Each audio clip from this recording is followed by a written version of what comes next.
Welcome, ladies and gentlemen. This is us to the 77SC, bringing you some LiquidTLO versus TSLPolt, the channel's first TVZ matchup I really enjoy personally. It's extremely popular if you look at the more popular casters. They tend to use this matchup a lot. It's not really on purpose, it's just a lot of the best names come up. The last big professional finals I watched, kind of sad, but was BlizzCon, and that was Nesty versus MVP. Fantastic game. So, fantastic series as a whole. So, this set is going to be a best of 3 between the Blue Terran TSLPolt spawning at the bottom right. He is a Korean, of course, making quite a name for himself this season. This is from the ASUS Winter Assembly 2012, up against LiquidTLO, the infamous Red Zerg player spawning at the top left of Antigua Shipyard. He doesn't need to make a name for himself at this point. He already has a name for himself, but I'm sure he will try to keep that going here. So, two fantastic players pitted off against one another. This is the group stage, best out of 3. So this isn't a finals this time, or semifinals, or any of that stuff. This is just a group stage, but still extremely important for advancing to that final bracket and getting a shot at the money. So, I'm elated to bring you this game, and I'll just give you a little bit of news. The dual cast will be done tomorrow, so it's probably going to be uploaded right after this series, if not before. I'm not sure, but that's going to be happening tomorrow. I am having Mr. Quirrell Warcraft 3 over, and it will be pretty sweet. I'm sure you guys will enjoy watching that matchup, and we have the 14 hatch from TLO before his pool, so he is going to try to set up the natural first and get some macro play going on. Well, Polt is opted for just the traditional Rax wall. We will have to see what kind of tech route he chooses as soon as this Rax finishes and tech is actually possible. And so here we have my ever-intuitive mouse panning technique. You see? Look at how smooth that is. You just... And watch this, too. I can follow the scout. Oh, look at how amazing that is. This is all thanks to Tyler73123, popular YouTuber. He added me to his contact list the other day, and I was flipping out like, wait a minute. I messaged him saying, why'd you add me? This is awesome. Maybe we could play sometime. Great guy. Gave me these tips. I watched a really helpful video of his, how to cast StarCraft 2 games. Fantastic.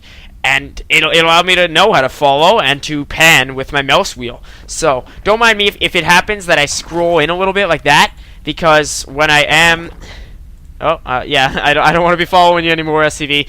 When I am panning with this mouse, I'm gonna get a new gaming mouse. The scroll was a little weird, so it tends to scroll in a little bit. So it's gonna be a bit of a learning curve. So just forgive me for that. We do have a factory on the way from Polt with a reactor on the barracks, so perhaps reactored Hellions or just some fast Marines. I would expect the latter because he has scouted the hatch and is probably going to hit that mineral line. So it is essential that TLO gets some spine crawlers, because if not, that could be dangerous for him. There are 2 Marines here from Polt. I don't know if any of them picked off the scout. Not sure. I don't think they did. No kills for either of them. So just scanning about, and there is going to be the factory landing on the reactor. There are 2 Hellions on the way, and oh, I am beaming right now. I predicted that one right. It's a colon D smiley. That's what's going through my head. You know, I'll type that for you.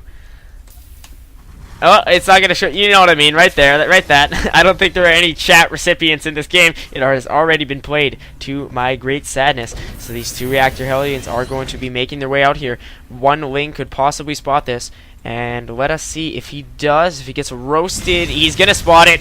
So Spine Crawler is going to be imminently going up here from TLO if he is going to play this one right. And there we go. There's the Spine Crawler. So it should not be a problem for him to hold this off. There's another Ling chasing after the Hellions, but I just don't... Oh, it may not finish in time, though, for TLO. Let's see if he can hold this one, because there are some drones ready to be roasted, but there are 2 queens, 3 queens. This is going to be just fine for TLO. He's going to hold off until the Spine Crawler finishes. The Hellions just doing some poke damage. Maybe they'll roast the... Oh, there's 2 more Hellions, so maybe they'll roast us a creep tumor or 2. One does fall to their area. Do they have an area of effect damage? Yes, they do, so they are able to kill one tumor thanks to the area damage near the queens. And we have the orbital on the expand from Polt, and he's now lifting that factory off and moving it away. So 2 more Hellions. He has not necessarily over-invested in this, but it has not brought him too much economical success. But still, no actual army units here from TLO. And let's look at his units tab. He has 6 Lings, so I'm not sure exactly where they are. But, I mean, 6 Lings at this point in the game, we're 7 minutes in. That may not bode entirely well for him, because there's 6 Hellions, and that's not a good trade-off, you ask me. 6 Speedwings against 6 Hellions. Are they upgraded with anything? No. So 600 Lings against 600 Hellions. Not quite sure. 2 more racks on the way from Polt. In addition, a starport, racks on the reactor, and a starport in production separately. So there are 6 Hellions there, and they're going to be able to deal some damage to the queens. No blue flame, so Polt did not invest in that. You seldom see blue flame in all honesty, so these Lings are going to force them back. And no surround though. See, that's that little scroll thing there. After I pan for long enough, sometimes my finger slips. So I'm probably actually going to buy a gaming mouse. I'm going to be buying a lot of new computer equipment this month. New headset, because I am borrowing my brother's at this point. He uses it to play Team Fortress 2 at a very high level. I'm using an LG Comfort mouse. it is just as bad as it sounds. It's a Comfort optical mouse, has a little USB thing. I want to get a wired gaming mouse, baby. I'm going all in here. And I don't even have a mouse pad. I'm using a piece of paper taped to my bedroom table because I do my commentary standing up because I find it to be a lot more of an active position. So the Hellions doing some poking, the 3rd on the way, and I don't know if I should be panning across the map. Supply depot wall there with a bunch of reactor marines, now 2 medevacs, and just some traditional play. A lot of marines. We do have some marauders. No, never mind, just combat shields, more marines. Supply blockage. No supply blockage. The supply depots did just now finish. There was a brief supply blockage, though. Nothing coming out of the factory. That may be lifted off to tank some damage. But then again, TLO does not have any AA. Just a bunch of Speedwings.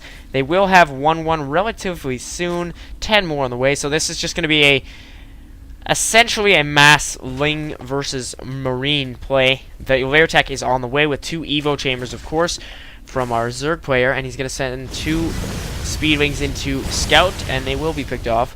So there are just a handful here. He's getting really some Speedwing spread. That almost sounds like peanut butter. Speedwing, get your Speedwing spread. Ladies and gentlemen, get your Speedwing spread. So here we now have some medevacs, and those Hellions still carried over from the last time. Ling's trying to move in and get the surround, and they are going to force this Polt force back. But I just don't think they're going to be enough to finish it. A lot of Hellions going down, but the Marines going to finish the job. 3 Hellions still alive. They are on pretty low health. One of them's at like 8 health there. The rest in the light yellow. So Creep Tumor's dying now, and not sure if TLO was going to hit Polt's economy or if he's just going to try to deal with his harass. He's going to try to deal with the harass force. 24 Lings on the way now and counting. Drones moving over, though. These are going to be intercepted by Polt. No, the Speedwing's going to come in. That could have been an extremely dangerous situation. And just so many Speedwings forced to deal with this. Let's see how many kills these lads. 13, 9. Oh my, 13, 9, 9, and that's crazy. Like, I saw 13, 9, and 9. And that's nuts in itself if you count the price of Lings. Wow. We have level 2 melee coming from our Zerg player, and I tend to see that a lot. I've casted 3, so this is my 3rd series now. And the Zerg, in each series there has been a Zerg player, and every time they've invested very heavily. Or actually, no, there was no Zerg player in my 2nd series. What am I saying? But there has been a Zerg in the first, Stefano, and now TLO, and they both invest heavily in their upgrades early on because they can. They don't. All they have to get is speed for their mutas, and there are some Lings right. This for their mutas. What am I saying? For their Lings, there were some Lings making a light poke there, but they were held off by the tank force. And now more Marines moving in with the help of medevacs. So as I said, all they have to worry about is metabolic boost, and then they can get straight into their upgrades. That's why TLO is getting 2-2. Well, Polt is only getting 1-0 because he has to worry about his combat shields, his stim packs, and if he's getting Marauders, concussive shells. So there's a lot to worry about. Now, our Zerg player did lose this 3rd here. He's now forced to, well, he's made a 3rd base now at the 4th location. But I just don't think TLO is going to be able to pull this one off. He's just been out-dropped, out-microed. As I said before, that Hellion, there was 9, 13, 9. That's unheard of, pretty much. We have 3, 5, 2, 5, 13... Just 7. I can't even do the math for this right now. That's a lot of kills, though. And even though they are lings and they're cheap, that is an awful lot of kills. Let's look at our control RT. 178 units killed. Are you kidding me right now? Look at that ratio. 196 to 29. You could kill 29 Thors, and the price of like 200 lings would not equal that. I mean, I'm over exaggerating. It probably would, but that would almost equal.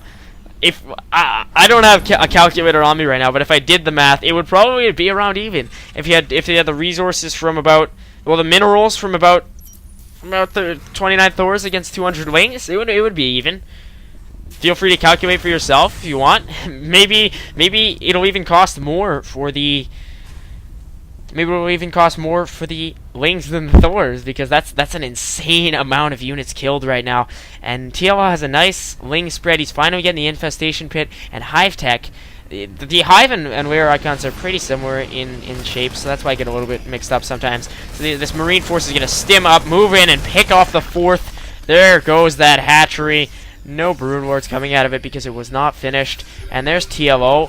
There's a nice scan there from Polt. Going to see the bulk of his opponent's force. He is getting some Marauders with concussive shells.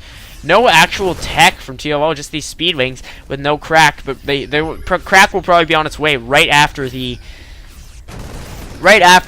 hive tech. But it may just be too late then. We have armor level 1 from Polt on the way, but he's at like 180 population right now. That is going down, but he's so efficient with his marine micro, and he's killed, like he gets an insane amount of kills on each marine. TLO is just feeding him Zerglings right now, and he has his speedwings spread out pretty nicely, but he's just been able to deny the 3rd, get a nice supply depot wall and hold it, and just get so very many marines. He only has a handful of Marauders here just to hold off, and a sensor tower, pretty uncommon. So wow. That's it. Wow. Polt is just so very efficient with how he picks up his force. He knows exactly when to pick up his force, and this reflects it perfectly. 356 units killed. I've never seen that much at the 60-minute mark. I've watched a fair amount of professional games now in the past couple weeks. I've casted quite a few, and I've never seen that kind of a ratio, to be honest, with 365. That's a 300 unit difference and counting. Absolutely unheard of. So, and Polt is just reinforcing, and he has upgrades on the way. Even though his opponent has metabolic boost and 2-2 with 3-3 on the way, he's still getting completely out-microed here by Polt. Now he's even supply blocked by 13 population. I mean, the way I'm casting this may make it sound kind of a rant on TLO's play, but it's more of just a complete speech of astonishment. I don't even know if there's a proper term for that. Just a speech of astonishment for that sounds so unprofessional. Speech of astonishment for how excellently Polt's been able to play this. He gets the GG right there. Well deserved. And it's also, this cast was also somewhat of a eulogy for TLO's 409. Well, actually, if you subtract the workers killed, that's 398 speedwings. Well, and there were a couple of overlords, give or take a few. Around 400 lings died. So it's a eulogy. May their lives. Let's celebrate their lives. Anyway, guys, I hope you enjoyed the cast. I will be bringing you Game 2 real soon. See you guys soon. This is ASUS 77 signing off.